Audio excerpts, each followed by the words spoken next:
Hi y'all, Regina here, and today I am coming to you because I am epically, passionately, oh so muchly tired of the truly horrible business advice that I hear given all the time to creatives like us, and that, forgive me, I even used to believe and I'm sure spout off a couple years ago. And so I'm tired of it. I think it is so damaging to the types of businesses that you are creating and that I'm creating. And I want to replace that advice with what I would say to you now. And you know how people always do the whole, if there's only one post you read from me in your entire life, only one email you open, let it be this one. But then they kind of like do that 7 times a year. Anyway, this is actually legitimately, I mean this with all my heart right now. If you never watched another video, never read another post, never saw anything else, heard anything else that I ever did in my entire life, I would encourage you to listen to this if you are a creative and if you are trying to go full-time, or if you're already full-time, or if you're dreaming of one day creating a full-time business based on creating stuff you love, whether it be through a blog, whether it be through, crafting and Instagram and whatever it may be. Please listen to these 7 points. This is an unscripted video. I have the iPad because I don't want to mess up my 7 points and because I'm recording sound through it to see if that helps it sound better. But it really is an unscripted video, and I'm making it because I'm passionate and because I just woke up today and for the 80 millionth, thousandth, 100 bajillionth time, real number there, I heard this horrible advice. And I feel like this advice that comes and it applies to like startups or huge tech companies or whatever they may be. I feel like we listen to that advice and we try and make it apply to us, and it doesn't. And people try and give it to us, but it doesn't apply to us. So here are my 7 points. The number 1 point being the one that I hear most often and kind of hate the most in my heart. I'm so sorry if you've ever given it. I too myself have said this previously, but so you've probably heard people say find your niche or your niche, however you want to say it. Niche sounds fancier.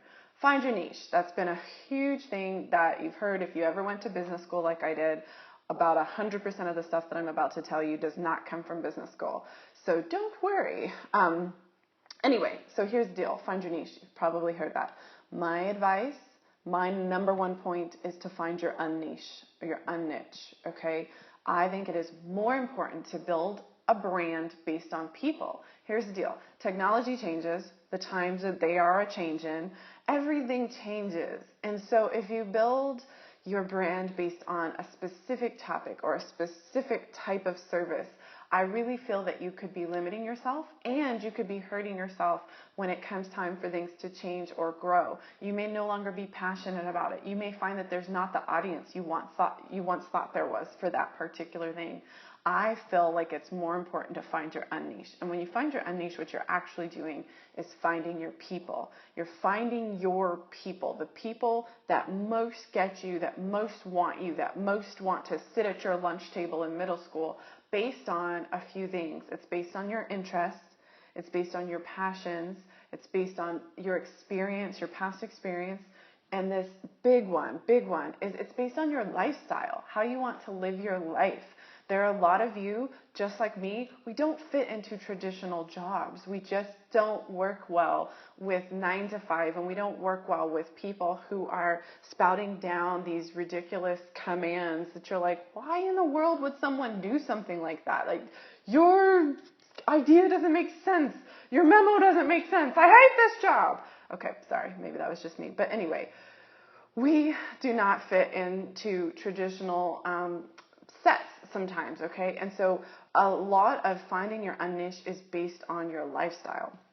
So interests, experience, lifestyle, and your skills, okay? And then definitely, people just use the word passions, I think, to kind of just, I guess, umbrella all of that, but those are the main things. So when you found those things, I think you want to find the people that relate best to those things and that need those things the most. So for example, my people are you. Probably if you're watching this video, you're one of my type of people. I'm one of your type of people. We get each other. We're creatives. We do not want to work a traditional job. We want to do stuff that we enjoy all day. It doesn't mean it's not a job. It doesn't mean it won't be hard work. It will be, but we want to do that hard work for ourselves. If I'm going to spend 80 hours working in a week, I want to spend it for myself and for building for this community that I love. And I know you probably feel the same way. We will work a 100-hour week, for ourselves or for a creative business instead of working a 35-hour week for somebody else in something that we don't care about. That is kind of how we're wired. So if you're one of those people, I'm your people, you're my people, we belong together. Okay? So find your people. All right? Find your niche. So that's number one. Number two, my second point is to stay scrappy, okay? And by this I mean never get too big to DIY. Never, ever, ever. I feel like even though it makes sense to hire people at some points in your business, totally makes sense. You might need other content creators. You might need people to handle social media. You might need people to actually provide different services. Totally makes sense. You'll need tech people. You'll need video. You'll need whatever, right? Eventually. My biggest thing is to always, always, always be able to DIY. I feel like you should try and get used to how to do all the little different things that make up your business. Do you need to do everything that makes up your business? No, you can hire other people, but I feel like it's important that in a pinch, you know how to do something and you know how to get something done. Because as we said, technology changes, things happen in an instant, and if you're one video person or you're one this or you're one that is not available, what exactly are you going to do?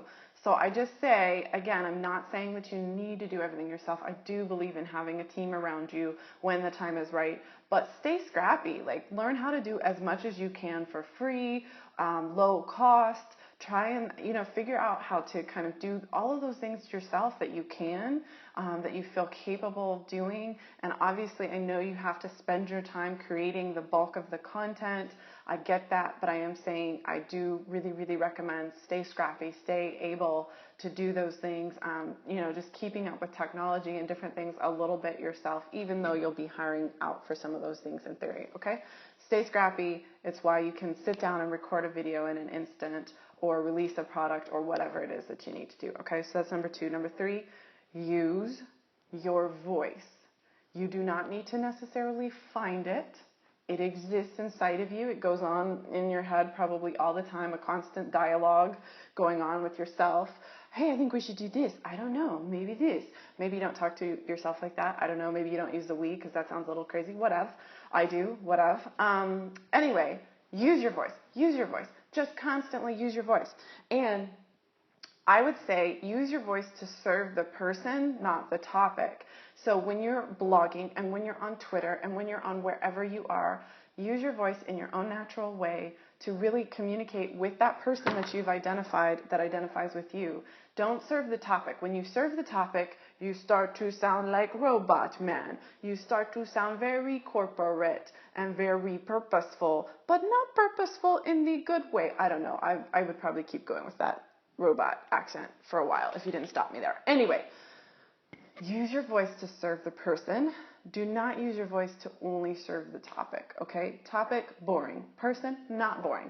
Person, whole entire life exists behind the person that you're tweeting to, behind the people that you're writing for. And if you have that person in mind, as opposed to the topic, ooh, what information exactly do I need to get out or else? Then you will always sound genuine if you're talking to the person, okay? So use your voice to serve the person, not the topic. Next point, which I think is 4. Okay, use your voice was 3. Next point 4 is one that I really consider very important, obviously, but also tricky in how you do it, okay?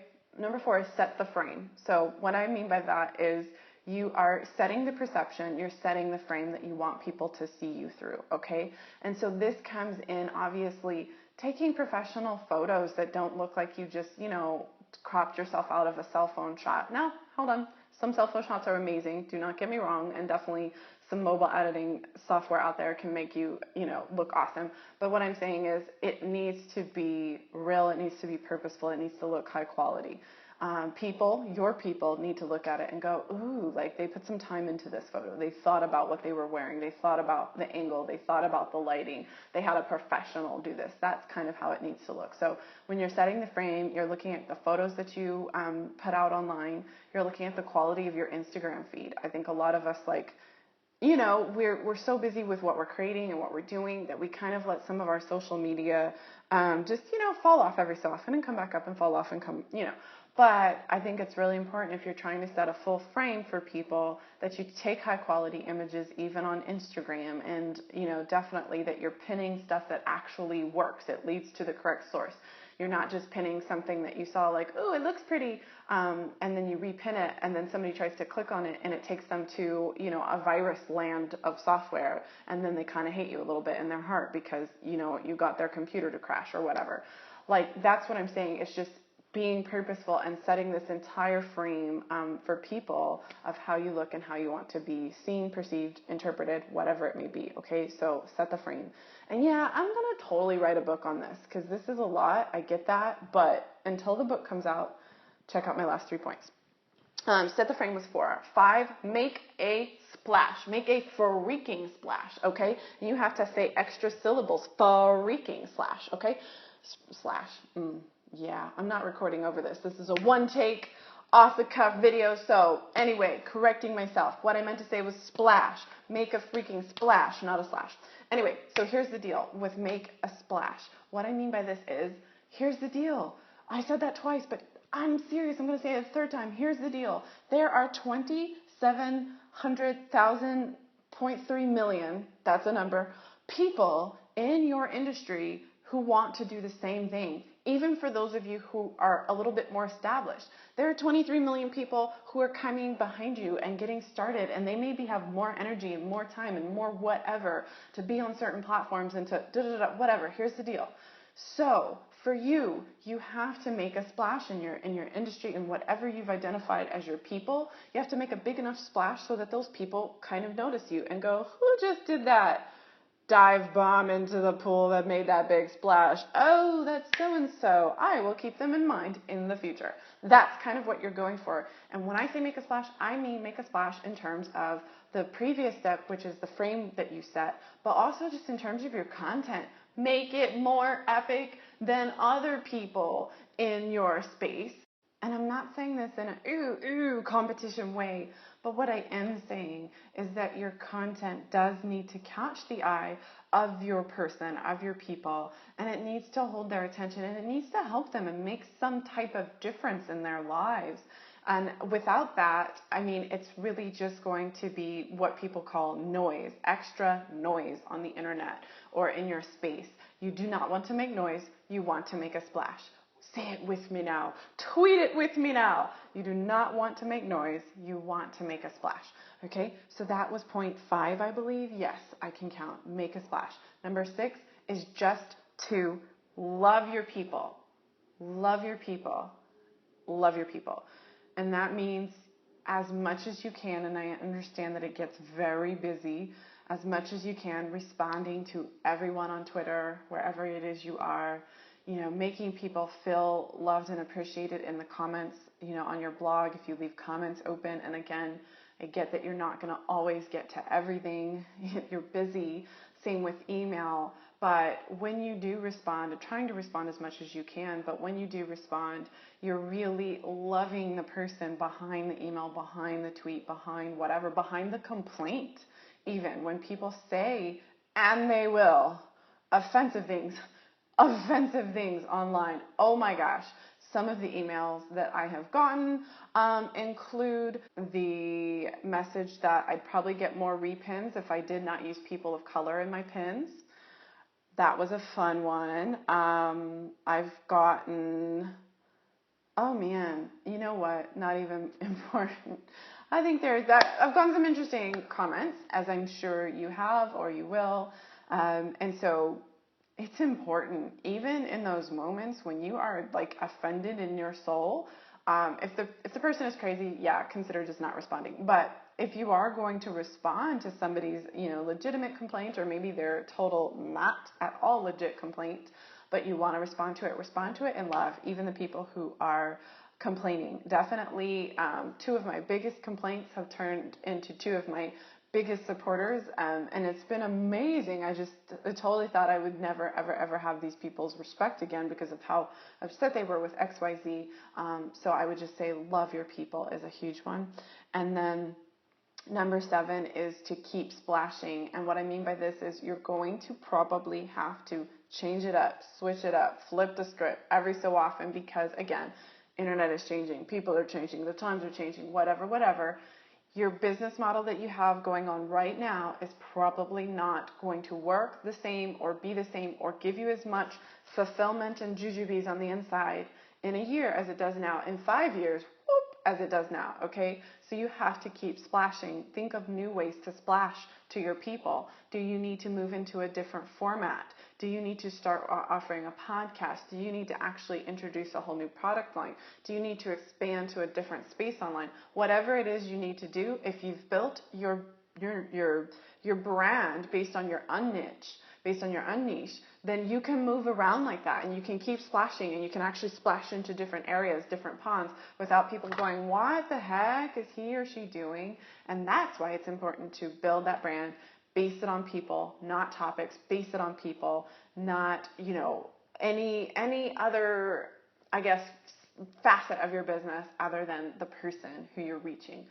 So anyway, keep splashing, or else you may find that somebody or some number of people have come along behind you, started making their own splash, and now your splash seems very, forgive whatever, this small compared, or maybe it's being overwhelmed by the other splashes. And so I say, keep on splashing, move it around, move it somewhere else where you can splash really hard.